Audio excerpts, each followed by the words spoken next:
Hello, my name is Susanne van Doorn. I'm the founder of Mindfunda.com. It's a blog about spirituality, psychology, and mythology. We're giving you each day the most useful tips to make your life better. If you visit Mindfunda.com, you can sign up for my monthly newsletter giving you the latest news on dreams, on psychology, on everything. And you can sign up for my free mutual dreaming book because I've had some wonderful experience about mutual dreaming and I'm telling you all about it in that free ebook. Don't forget to sign up on my YouTube channel using the subscription button down below. Today I will talk with a lady who has changed her life, changed her career, changed her health, and changed her love life for the better using a method of dreaming that she talks about in her book. Wake up to your dreams, transform your relationships, your career, and your health while you sleep. Justina Lasley, hello. Good Hi. evening. Hi, Hi. Susanne. Thank you so much for having me. Might I ask you to introduce yourself? Because I know you, but some people who are listening right now might be very interested in your life, in your books, and in your website. Thank you, Susanne. I would love to. I have a little bit of a cold, so excuse me Mm-hmm. today. Um, I am founder and director of the Institute for Dream Studies, and I have written several books on dreams. The latest book, Wake Up to Your Dreams, use your dreams to transform your relationships, career, and health while you sleep. And I have a book honoring the dream, a handbook for dream group leaders that I think that you're um, uh, aware of, and a dream journal in my dreams, a guided dream journal. So I have been passionate about dreams since I was first introduced in 1990 to dreams. And it has just been a wonderful, as you say, um, journey and change in my life, more positive life with the dreams. I want to tell the listeners too that I'm teaming together with Robert Wagner, who I think you have interviewed on one Yeah, of your previous yeah. programs. And Robert and I are doing an online workshop that starts in September, and it is on the dream synergy process, waking up to your dreams, which goes through the entire process of dreaming, why we want to dream, remembering your dreams, working with your dreams. And it's a 4-week course, and it's going to be great because Robert's going to introduce lucid dreaming to it, and we just had a great time putting it together. So I really encourage people to get involved in that. I want them to visit my website. It's Dream Synergy, DreamSynergy.com. And I also have another website, institutefordreamstudies.org. So visit those, and you can catch up with a lot of things about workshops and interviews that I'm doing. So I'm just so excited to be here today, though, with you. Thank Okay. Yeah, it's nice to see you and to talk to you. Your book starts with my story, and it tells us a very moving story about how dreams guided you back to your authentic self. And I think lots of people, me included, recognize that of not being completely at ease in the family we grow up in, always feeling like the odd one out. Would you please share with us that story? Because it's you. so Yeah. moving and it involves a really, really important dream. Well, it's really interesting to hear you, Suzanne, say, that many of us feel that way. I think it's true. At the time when we feel that way, I think we think we're the only one Yeah. that feels that way. Yeah. It's like we are the odd man out in the family, the odd man out maybe in a group of friends or something. And this is why I have shared my story. And just recently in writing this book did I come to sharing my story. And it's difficult for people to hear, especially in the family and people that Yeah. see you differently than what you felt yourself. And really, it's been so interesting for me because the reaction, in a way, of my telling my truth has been like a really support to the fact that I did live that life of not being heard and not being able to say who I was because I still I don't have a difficult time, but people have a difficult time hearing sometimes who I am, especially close, the family.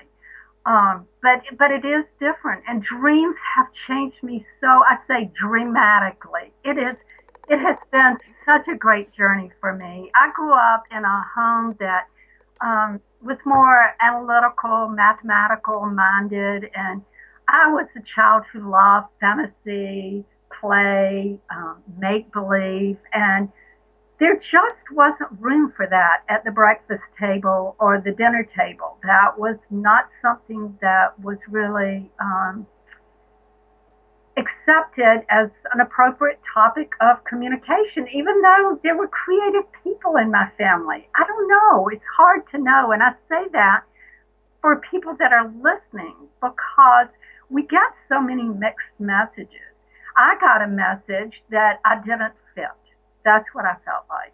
I didn't fit. I even thought perhaps I was adopted because I was like, where do I go into this family? I knew it as a child, and I actually wrote little notes as I talk about in my dream to myself when I would wake up. I mean, when I would be upset, not wake up, but go to my room crying actually. And I would write on pieces of paper the way I wanted to live my life in the future. And roll these little pieces of paper up, take scotch tape, bind them so nobody could see them, and put them in a little box. And hope I could find those now. I would be such a treasure to find. But part of that is in me, whether I find them or not. I know that there was a little girl who knew her truth and knew what she wanted in life. And I just went through all of life questioning, wanting to know why. Why do I feel like this? Why do other people feel like that? All of that. I even, as a mother, I loved, I had three daughters. I had a wonderful life in Atlanta and everything. I was so pleased with being a mother and being a volunteer in Atlanta and so involved, but there was still that part of me that didn't feel authentic, that I thought people don't really know me. Would they be surprised if I told them some of the things about my life and the way I feel about myself? So one day in 1990 at my church, someone came to talk about dreams. And it was actually, you probably know Jeremy Taylor, and he came to our church. And this was so funny because I was not there, so I didn't meet him. But a wonderful man, John Haskell from California, who was our interim minister, introduced and started a dream group. And I joined that. And Susanne, the first time I shared a dream, it changed my life. I, for the first time, could hear the authentic Justina speaking about my life aloud to other people. And there were only 3 or 4 people in the room, but that was the only time I had voiced my inner truth of who I was. And from then on, as you know, it's just been a passion of mine to help other people see that they too can do this.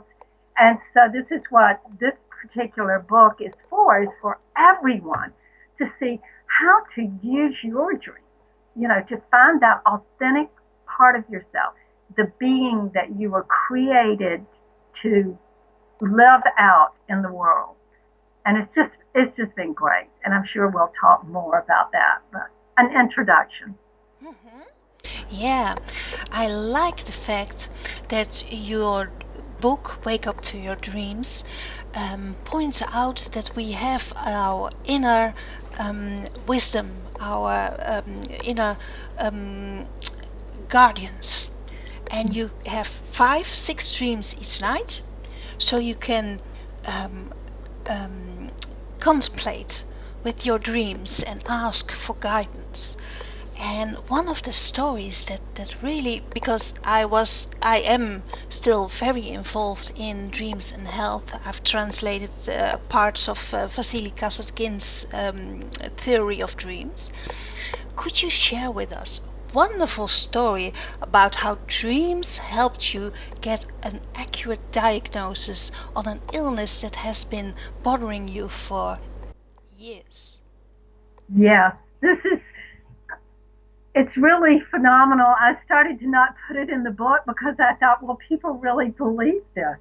But Mm-hmm. it's so true, and I need to share it because it has helped in my health. I had a lot of health issues going on, and actually, I went back to graduate school after I got involved in dreams because my background was not in psychology but in art and education. And so I went back, and during that time, I had just so many health issues. I was going to a lot of doctors, and no one could diagnose me. And I even was going to Emory, I was going to Duke, and had great doctors, but nobody could seem to get a grip on what was happening to me. I went to the college infirmary one day, and the doctor there was Native American. And he found out that I was studying dreams and transpersonal psychology. So he was very interested. It's like, do you have any dreams you could share with me? And so I can see us now sitting in the examining room and my telling him the dream and his drawing pictures on the examining room top of the examining table. And as he did that, he was like, wow, I'm just thinking that these look like certain organisms that we might need to test for. And in the dream, these organisms were crawling up the wall of my bedroom when I was a child. And so he ordered some tests that had not been ordered before. And they weren't that complicated a test. They just were something that seemed such an easy test that nobody had really done this. And with that, they found a phenomenal low platelet count. And from there, the other doctors got the information, and I was diagnosed with lupus, which is often a hard thing to diagnose.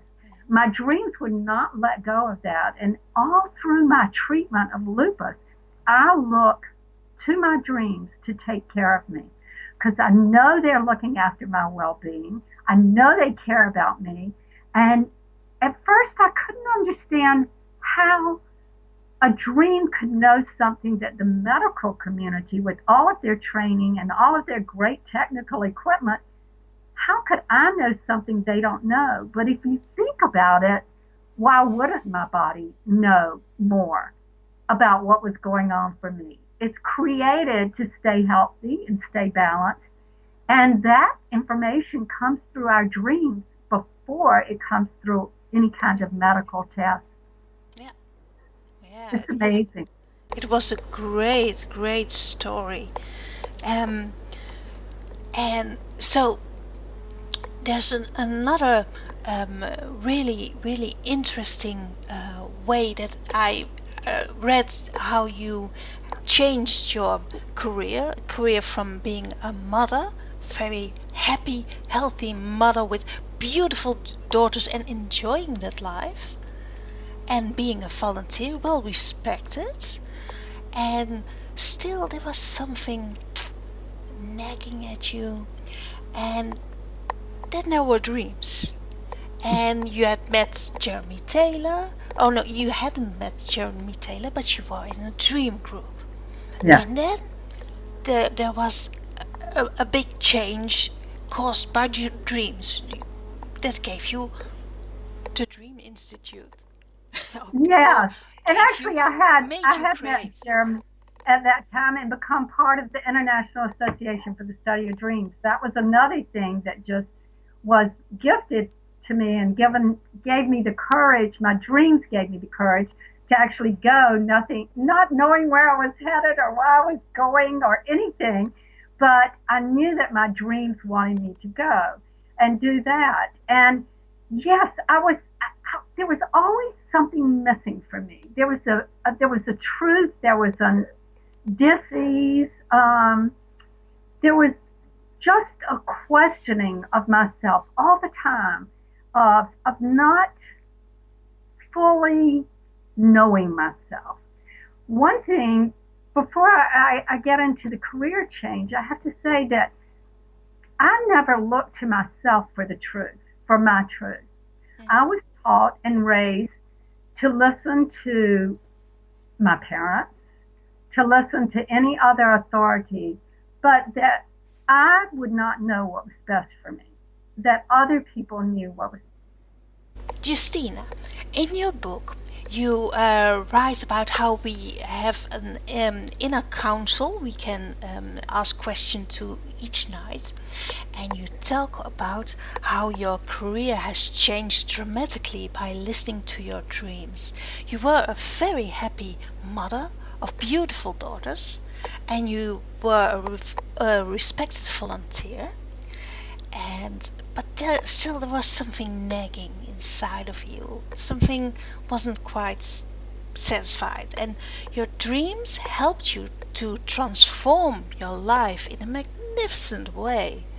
Because now you are founder of the Institute of the Dream Studies. And could you tell us more about how your dreams have guided your career? They really have made such changes for me. And I think about how that phrase, a looking good family. I mean, we were certainly growing up, I was part of that looking good family. Everything was perfect. My life in Atlanta looking good. I mean, nobody thought I had any problems or any concerns. I had it all. I had everything. Great marriage, beautiful daughters, well respected in Atlanta, very involved with everything. But yes, as you say, there was something missing. And really, it was just Tina that was missing. I was playing roles, and I knew how to do that. I knew how to put on my mask at any time and come out looking good.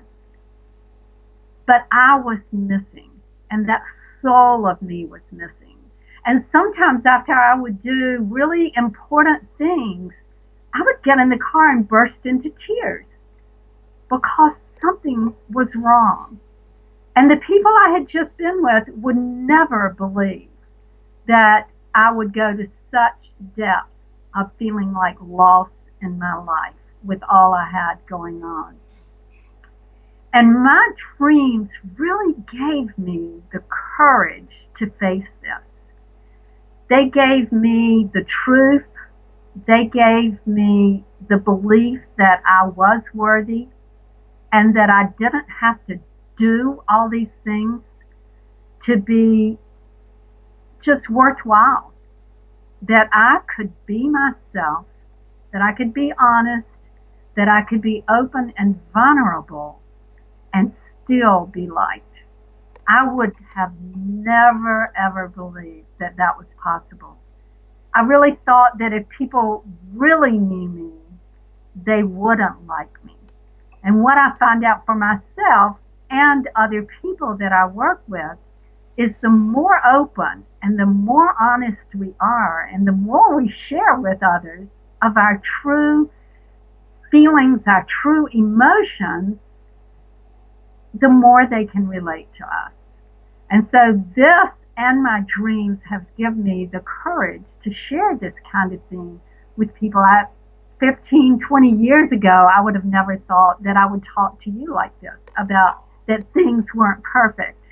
But who are they perfect for? And I just realized there's so much healthier if we can do this.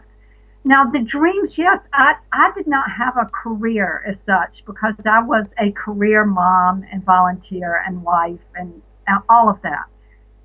And it was only as my children got older and that they needed me less. One was in college, one was going off to college, and one was in high school, that I was really able to untangle this. And I say in my book that I began to unwind those tightly coiled papers that I had created as a child with my truth wrapped up in that. And I began to look at this, and I began to open myself up to safe people. And they were shocked that I had any problems, because it didn't look like it on the surface.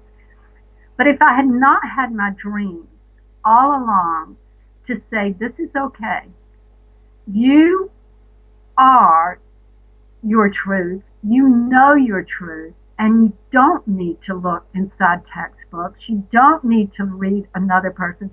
You don't need to go to another workshop. You've already gone to every workshop in the world.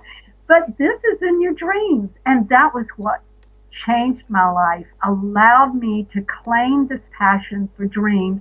And once I claimed the passion, the support came. And I couldn't believe the people that came forward to support me in my work. I was like, why are you doing this for me? But they believed in me and gave me the courage on top of my dreams to do what I've done. And I have loved every minute of it. This new dream career. Wow, that's a really, really good story. But the best is yet to come because it's a love story. I really, really was impressed when I read it. Oh, could you share with us how you felt, how you found the love of your life through your dreams? Because I know a lot of people, men and women, are searching right now for that special someone. Yeah. Looking into your dreams got you a really, really nice man. And it was such a marvelous story. Please, would you share it with us? Yes, I would love to. I hesitated too to share this in the book because it's unbelievable, isn't it? I was like, people are going to think I'm crazy. I was like, this you wouldn't think would happen. But I say one thing dreams and living the dream have done for me is that every place in my life that I have put a limit, that I have limited my way of thinking, my beliefs, that every time I get this lesson or this dream or an experience that says, oh, you don't believe that can happen, let me show you. And the universe gives me an experience. And so now when people say, do you believe in whatever? I say, I believe that everything is possible because it is. It's so amazing. So this is a story of my relationship. I had been married for 25 years. And as I said, in a very, looking good, everything good relationship. But then, it was really hard for me because I had never been single except right out of college.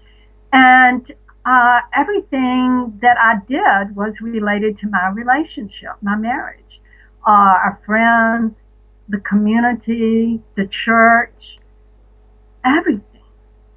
And it was really hard when I went through that divorce to realize that I wasn't connected in that way anymore. And so there were so many things I needed to think about, and I really took time, which I encourage people to do. And I almost went into just 2 years of alone time. Not, again, I came out to be with, people and actually leading dream groups and going back and forth. But I lived at the lake by myself for 2 years. And during that time, I could really heal from some of the things and listen to my dreams and pay really close attention, write my dreams and journal. So I prepared myself for another relationship. But it took me a long time, and I want to say this to people, is don't give up, because it happens. And looking back, I see it happened at the right time. But 13 years was a long time to know that I was basically alone in my life. Not that I didn't have supporting family, but I had to make decisions for myself. I was responsible for my life without a partner. So I was always looking, always knew that I wanted a partner in my life. And I had a lot of dreams about this and shared the dreams. And again, I think all of that sharing moved me closer. And one night I had a powerful dream, and I cannot even find it. I was like, I wish I had the dream, but the experience of the dream is what led me to Chad. I called a friend who was very intuitive the next morning when I woke up, and I said, I had a powerful dream last night, and I really think it's about my future partner. She said she would be over, and she came over, and I'm telling her the dream and giving her, and she was like, hold it. She was like, let's don't just go through the dream like we would typically do. But you've got the dream, you've got the images, you've got the emotions of the dream. Let me talk you through some things. She said, it sounds like from the dream you already know. You know where you're going. I was like, I don't have any idea. But she encouraged me to believe that I did. And this is what happened. She asked me to close my eyes. I closed my eyes. And she said, go to the place where your new partner will be. In your mind, the location. I thought she was crazy. How could I know? I don't know the person. How can I? And immediately I thought, England, New England.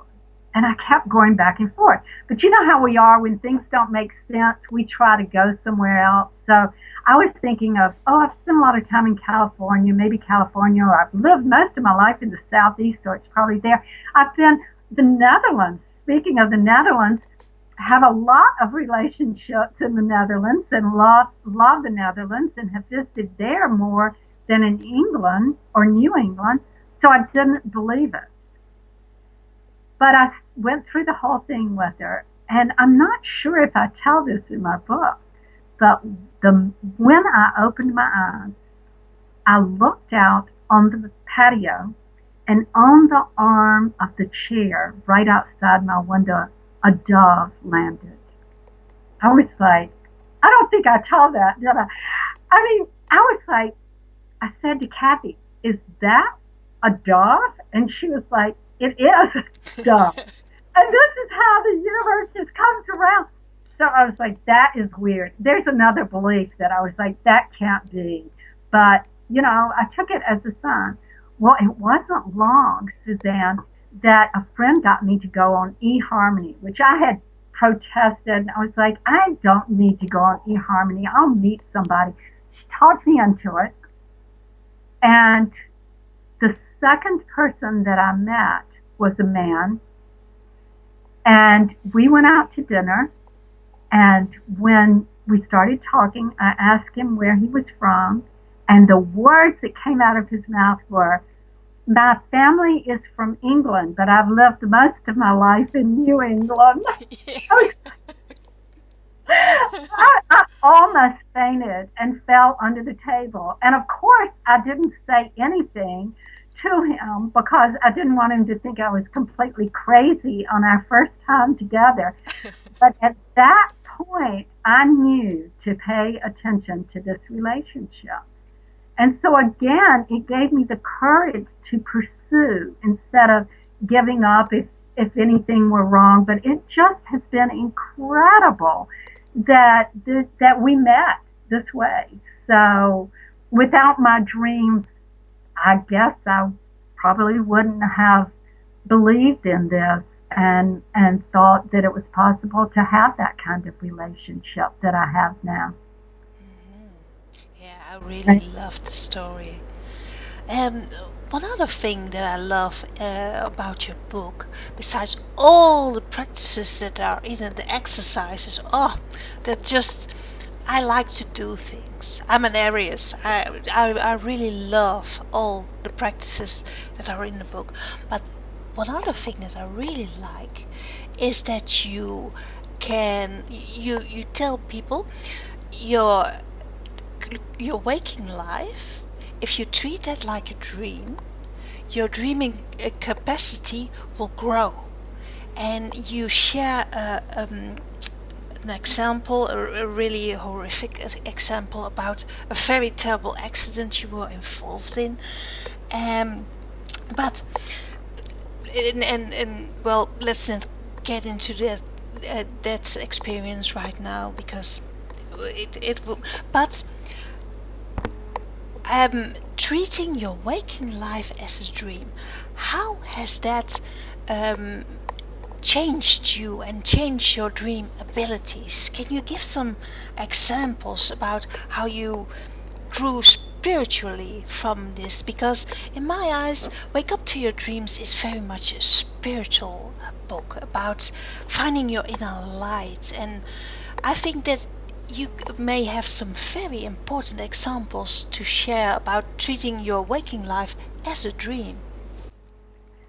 I do think it's very helpful. And for people who are not remembering their dreams, I get them to start off this way. I'm like, don't worry about that you don't remember your dreams. So to give them the experience of working with a dream, I have them work with a life experience. Tell me something that's happened to you recently that's maybe stuck with you.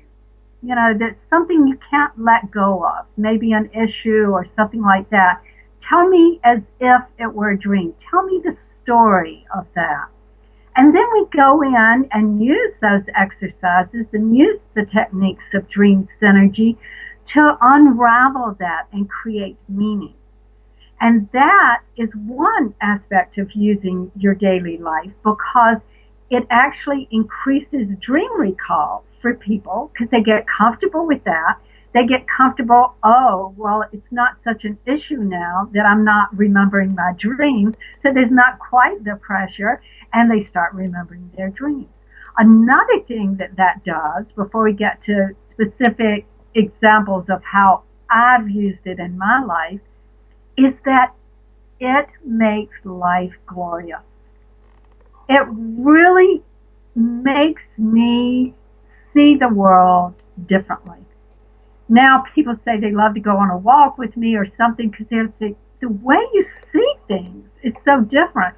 But everything has meaning to me, whether it's a blossom or the sky or a bird or my dream life has enriched my waking life incredibly. And that in itself would be enough for me. If I had gained nothing else from my dream life, just knowing how much richer my waking daily life is, my relationship with the world, with people, with animals, every aspect is greatly increased.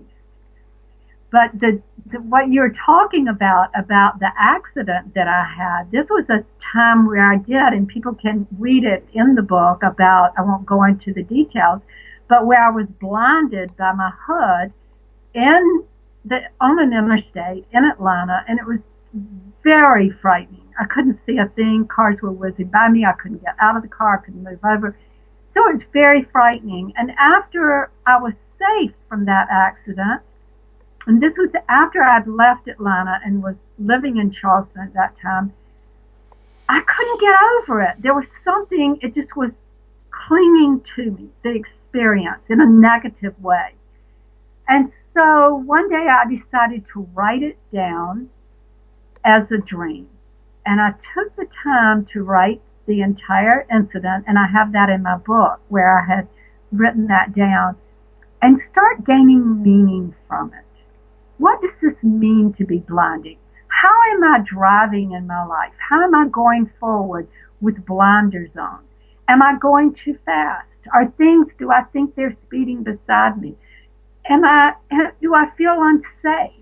I was in a new environment. I was in a new life by myself. I was living alone for the first time in my life. And all of these things were going on. And when I looked at the accident, it had so much to teach me. And, under my hood and all of these things, like my thought process that was going on, I'd become unlatched. All of these things, I learned so much. So instead of the accident and that horrific experience being negative in my life, it started empowering me in my life. And this is what I find when I work with other people with real life incidences, is that instead of pulling and being negative energy for them, it empowers their life. Just like a dream, I believe everything that happens to us has a message.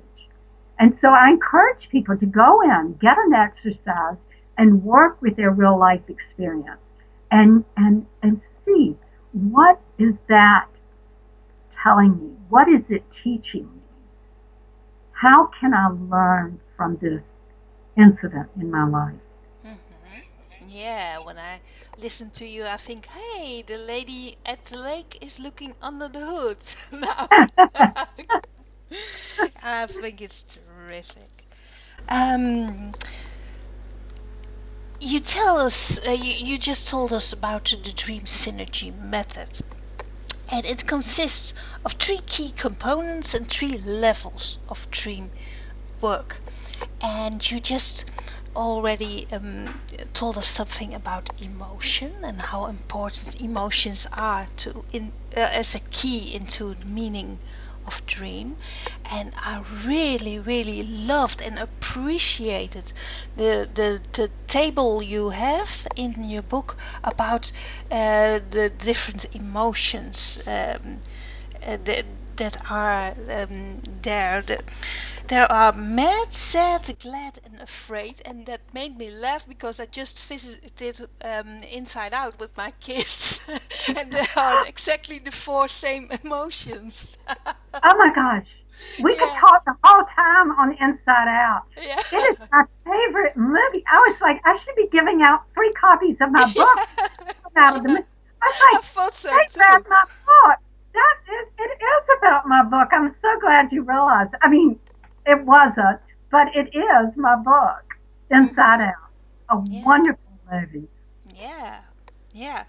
Well, um, back to the synergy method.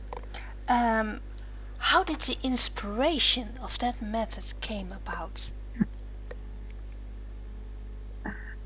I'm a very eclectic dream worker. So people say, are you Jungian? Are you Freudian? Do you do, whatever. Well, in graduate school, I really studied all different theories and techniques.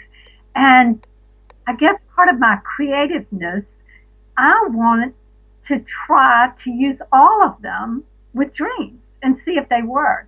And I love that with creating even, you know, transactional analysis. One time we were studying that, I was like, I'm going to create a dream exercise that will work with that kind of theory. Um, and I love doing that. So I brought all these, and I'm all over the place with dream work because I usually follow the dream. I have to really, as a dream worker, I have to be careful not to put myself in front of the dream and think that I know what this dream needs.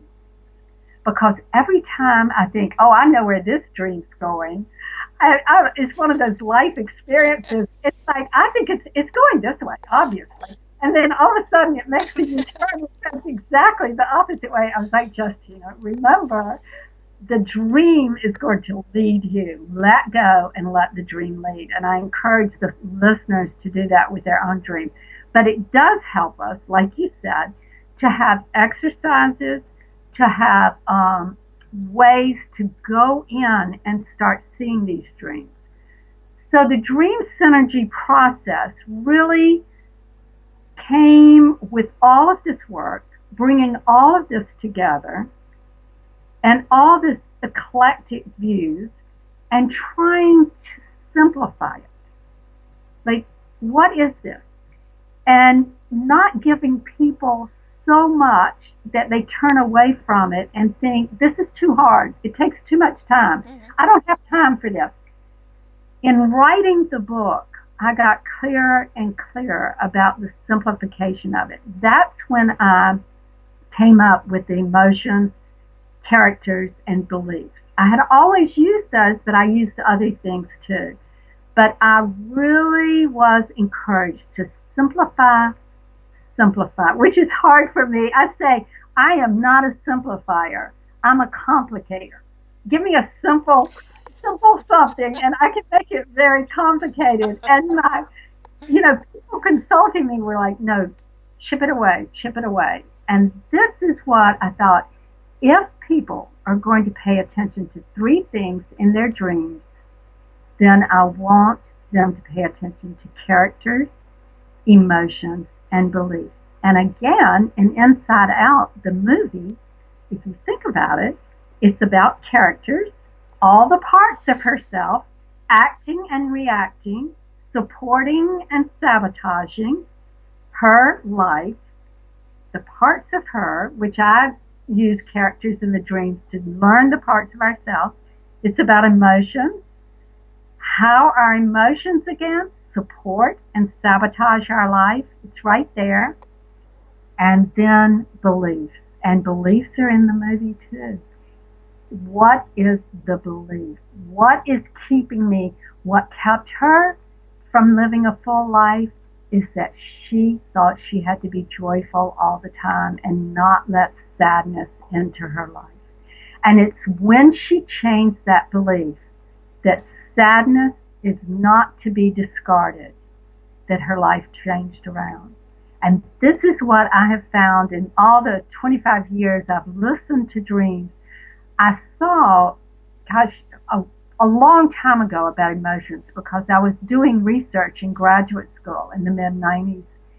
And I started asking the question, like, what is different from this and regular therapy? What is it that is causing this quick change for people? Why are they making major changes in their life that they've tried for years to make, and emotions played into it? Because often we don't allow the emotions to play the role that they actually play in our life. When we're thinking, we sort of put them aside so we can think. And then belief systems, what I realized, it was the last component that I realized allowed people to sustain change. What people were doing were changing, but some people could not sustain change. So I started looking at that. What is happening that is preventing them from continuing that positive change? And I would find that it was usually a belief. Something that they would come back to, like, I'm not worthy, or I have to work hard, or I won't ever make it in the world. I can't like my work, people won't like me if I'm honest. All those kind of belief systems, and I list a lot of them to get us started in the book, but it's so important. So that's why I went through those three, to simplify it for people, to help people take those three things and only look at those. And then if they want, they can add the other. Even in the book, Wake Up to Your Dreams, I give other examples of going in other ways. But that is a great beginning if somebody can look at that. Mm-hmm. Would you like to give an example of the dream synergy method? Yes. And in that, I want to talk about, because you mentioned that, go back to that, the three levels of dream work, because I think this makes people feel better too, of the recap, relationship, and recognition that ties in. I say that recap is like, oh, that's something in my dream that happened yesterday, and people dismiss it, but there's always something in there that is going to give us a new view.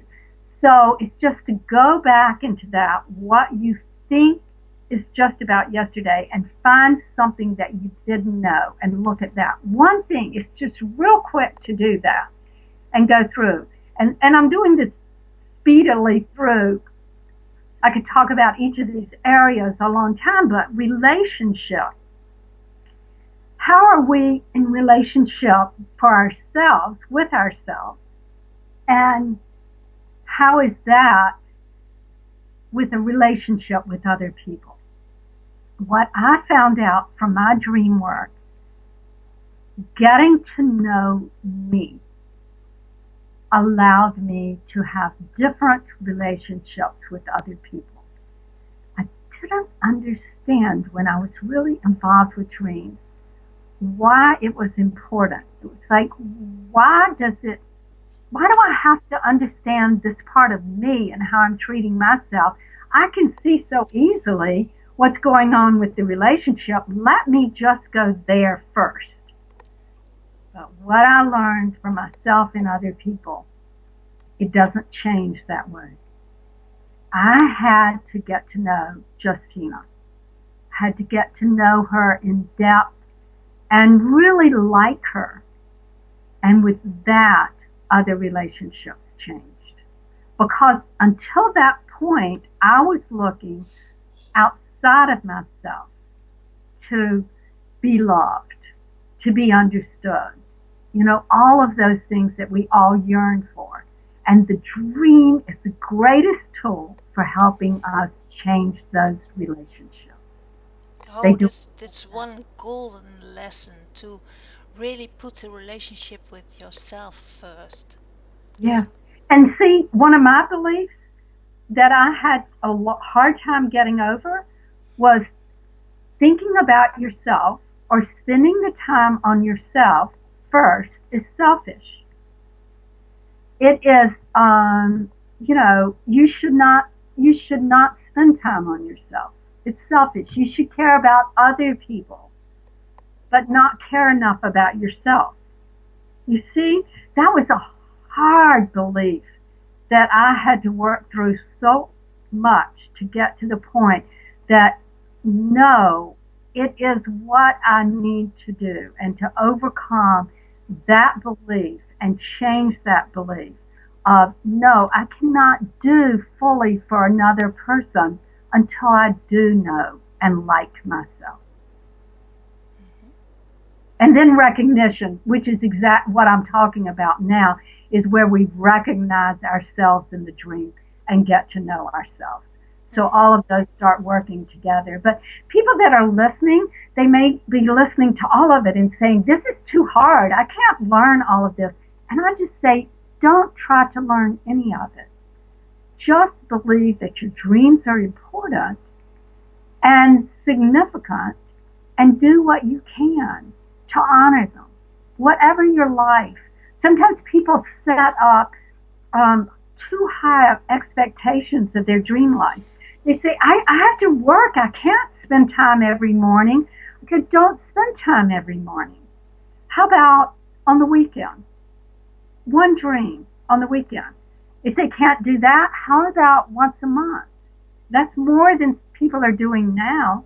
And so I really want to make that clear, as you and I, who've been involved in our dreams forever, are talking about this. I don't want to lose people to see that just practice it in your waking life. It's like a muscle, a dream muscle you have. Yeah. You have to train it. Yeah. Right. But give yourself a break and take one dream.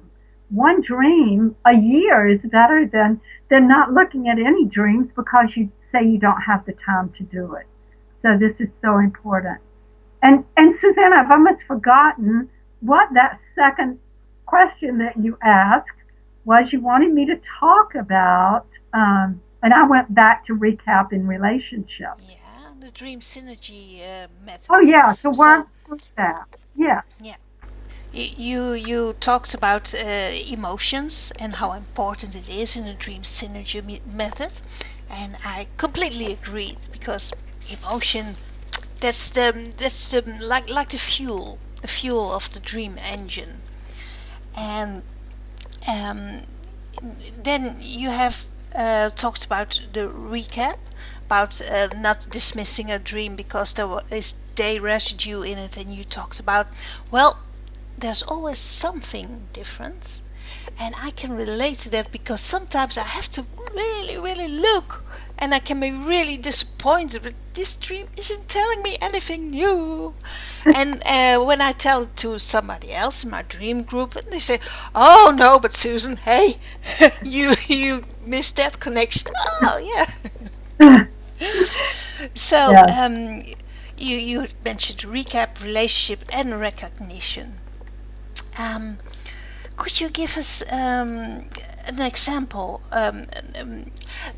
What if I told you a dream and you can Love to do that. use show people to how to easily use your dream synergy method? I It's would love that. And they will see and wake up to your dreams that again, eclectic ways that I go through this process and I have it step by step in Wake Up to Your Dreams, the practice, the dream synergy practice, the way I may work with you if we were sitting down together, which we are now. And um, but also part of that dream synergy method is using the exercises. So I think it's important though. I would love to work with you with a dream just to show them how to move into the dream. And not that we have to come away with some great enlightenment, oh no. but all of this is what you were talking about is flexing that muscle, that dream Yeah. muscle. I love how you say that. Is taking it there and seeing that we don't have to know a lot in our head to work with our dreams. So if you don't mind, I would love to take you through that moving into the dream. And the listeners may even choose to not listen to you and to listen to the questions and actually go through it for themselves. So Using we'll their go own dreams. using their Yeah. own dreams. That's Yeah, cool.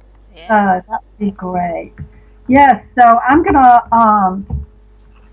I don't want to confuse people, so I sort of want to go in the same order that I go in my book. But the main thing that I would say, do you have a dream that you have I done? I have one dream that has been very important for me, and I have the idea that I've turned this dream inside out, upside down, and that I really know what the dream is about. So it's because it was an important dream. It was the first one that came to mind. Okay. So shall I begin? Yes. What I would like for you to do Mm-hmm. first is I always say people and even people listening have other things going on. So I like to take a minute to get into this space of the dream. So you're being a very good sport to do this, but I encourage both of us to close our eyes and take some deep breaths and place your feet flat on the floor so that you feel grounded and balanced, sitting comfortably in your chair. And just begin to relax and to move out of your thinking mind and into your body. And I would usually take time with people to actually go through different parts of your body and see if you're holding tension. And so for you, just feel through your body. I know that you're used to doing this, so pretty quickly you can probably find the tension in your body. Now I want you to breathe into that and really release that tension, letting it go.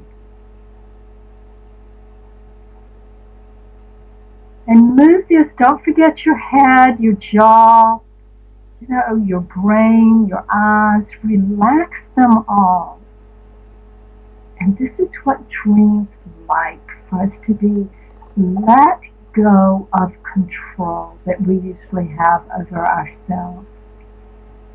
So move into that heart chakra area and really feel that. Move into that space of love and acceptance. And any thoughts that are coming through your mind or needing to know, just to let that go.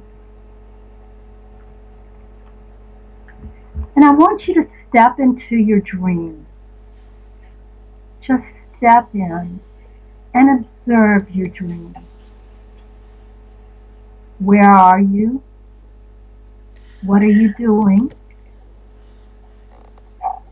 And you don't have to answer any of them unless you want to say something. Yes, I'm standing outside, and I can see my nephew. He's busy working. My nephew is a hairdresser, and me and a lady and a gentleman are waiting outside in a cabriolet, and we are just looking at my nephew. Okay? Yes, now look around you and look at that view.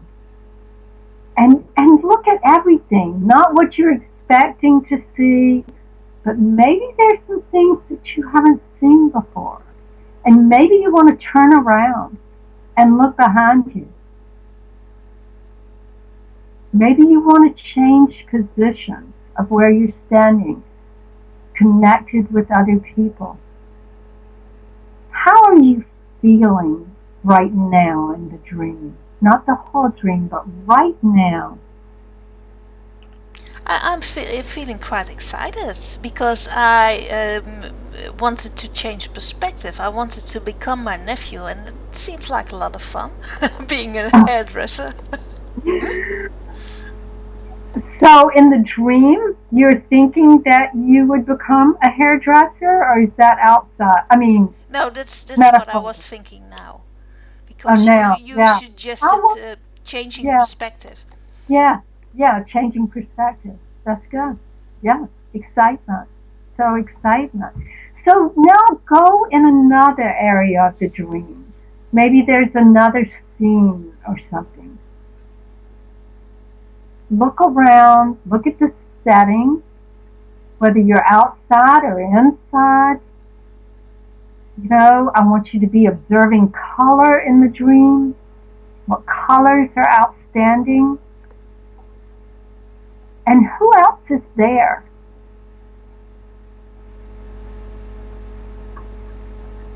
Yes, I'm outside looking in, and Mm-hmm. I'm with two other people, one lady and one man.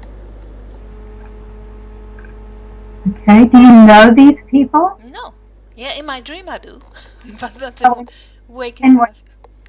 Yeah, but in the dream you don't. Y- So what's going on here? One of the things, like, what are you feeling? Again, let's go back to that emotion. Again, go right to that, not outside the dream, but in the dream while you're standing there outside looking in, and there's a man and a woman. What are you feeling? I feel like we're traveling, and we wanted to take my cousin with us into our cabriolet, and we admire the fact that he is always working, and he's being very creative. I like that. So do these other two people know your cousin? I don't know. Okay.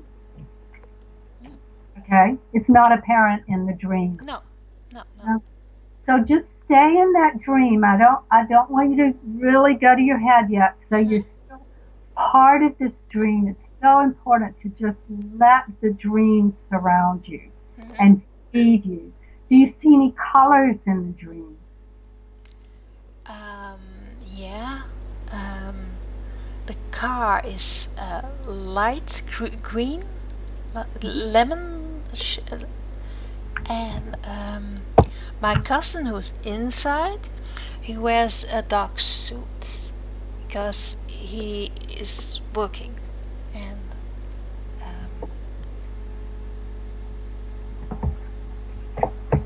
well, there aren't really other apparent colors right now. That's fine. And do you hear any noises? Are there any sounds in the dream?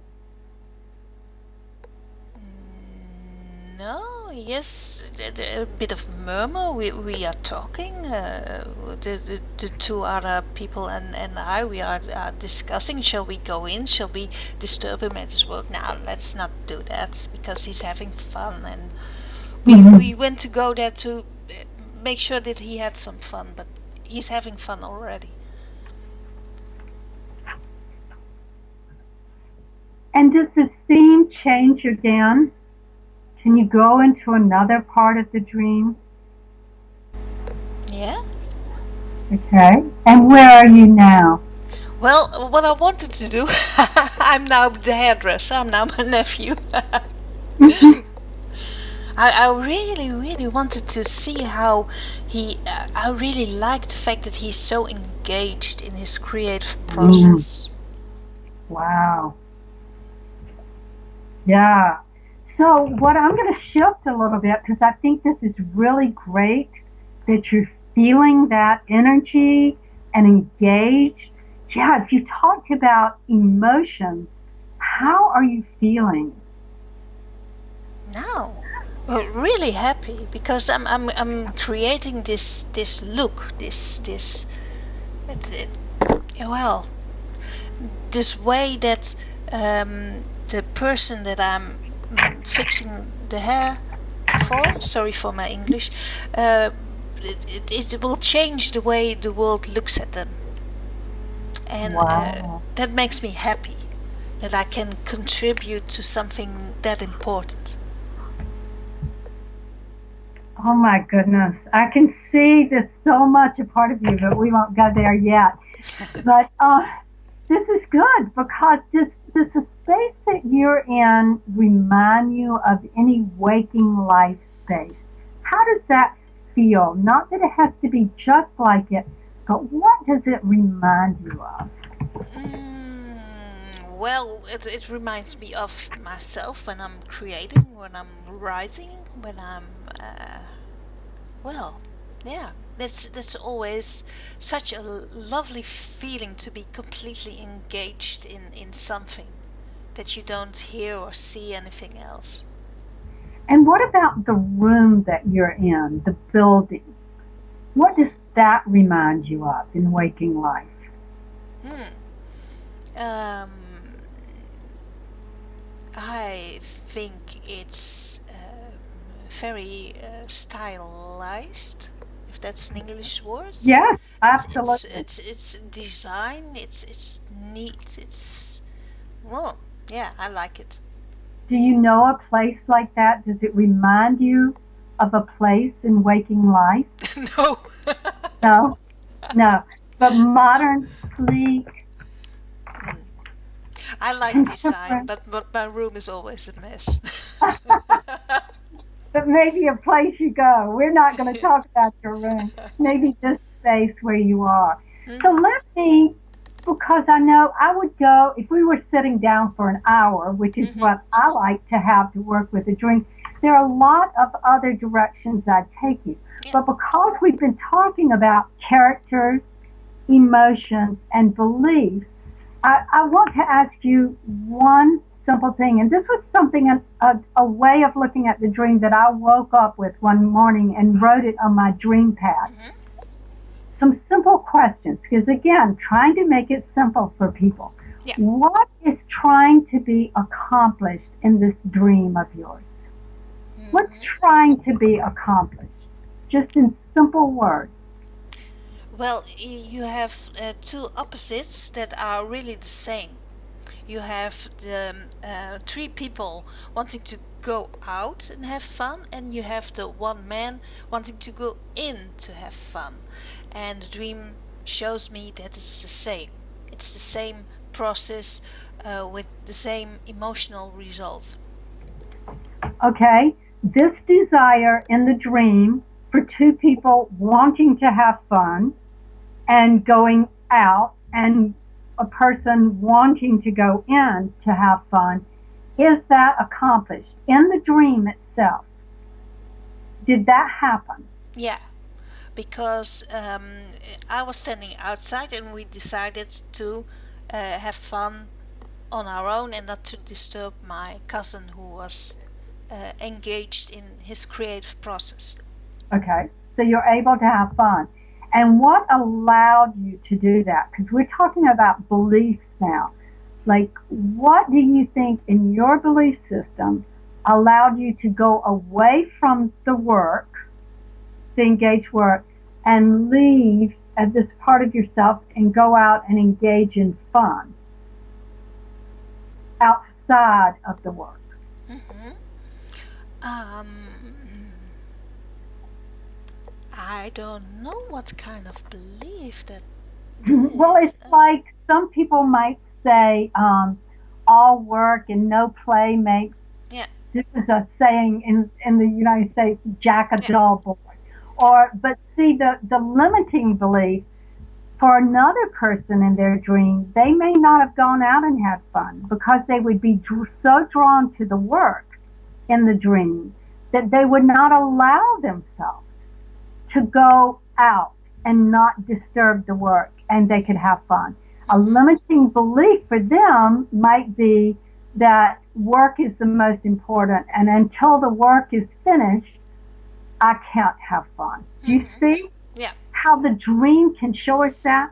yeah, So I'm hearing from you a very healthy belief of that, yes, the work is going on, but at the same time, I can engage in fun too. Does that fit or not fit in your life?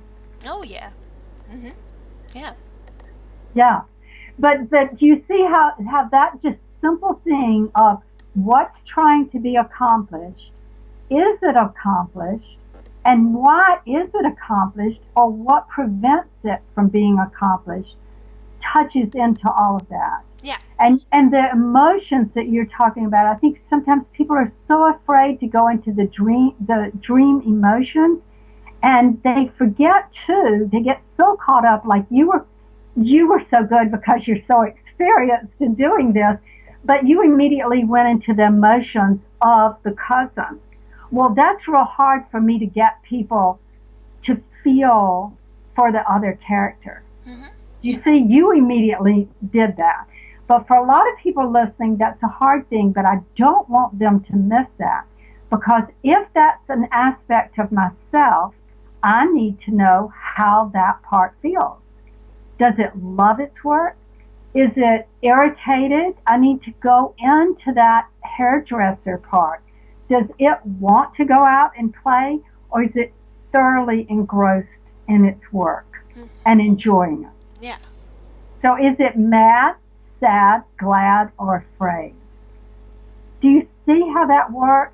oh yeah, And again, because of, I think this will give people an idea, and what I would have, work with you now is that I would probably get you to have an active imagination with the hairdresser, or maybe whoever you chose. It might be the man or the woman. A lot of times these unknown characters that we cannot connect to, I don't know in my waking life.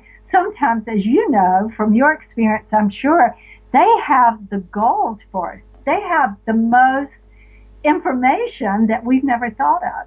So I love it where we would take the character and you would play the role of that man or woman, and we would ask them questions. mm-hmm. And I have all those questions in Wake Up to Your Dream too, like, what are you doing here in my dream? What do you want? Why are you here? What do you have to teach me? What do you know that I don't know? And when people answer these with their eyes closed and they're really sitting in the dream as that person, it is phenomenal. the wisdom that comes forth, people just start crying. They're like, I didn't know I knew that about myself. It's their deepest desires. It's the things that either support them and would move them forward, or the things that hold them back in life, coming forward through those unknown characters. Do you find that true in your dream work? Yeah, yeah, really, very, very much. Yeah, yeah. Well, thank you for sharing your dream method. And I know a lot of people will really, really be enlightened by using your methods. And the book, well, it's really, really worth of getting yourself a copy of Wake Up to Your Dreams. Um, is there a thing that you could say about your book and why you think that people would really, really read? In my opinion, it is filled with such good exercise and such a really explicit method that we demonstrated today. But maybe you have another extra that you say, well, wake up to your dreams because. Well, because I do share so much of the journey. I think there are a lot of books that give us technique of dreams, but what I yearned for in this book was that I could touch into the lives of people and really help them see this incredible gift that they have to offer not only themselves, but the world in being authentically who they were born to be. And through the wisdom of the dreams that are coming, as you said, 5 to 6 times a night, that we are hearing this voice, and it's the guidance and the idea that we ignore this incredible gift that we're given when we're born, even conceived. Babies in utero, they know, are dreaming. So why are we dismissing this? And I think my book, through my experience and other people that I include, they can see what an impact it's had on people's lives. It has changed their lives, their relationships, their career. It has given them courage and seeing more clearly. Yes, I can't do this by myself for dreams, that come up, and people are caught in a rut on the bridge and they can't do it by themselves anymore, and they're willing to reach out for the first time. And I do this every morning when I wake up and write my dreams down. I learn something new, and it just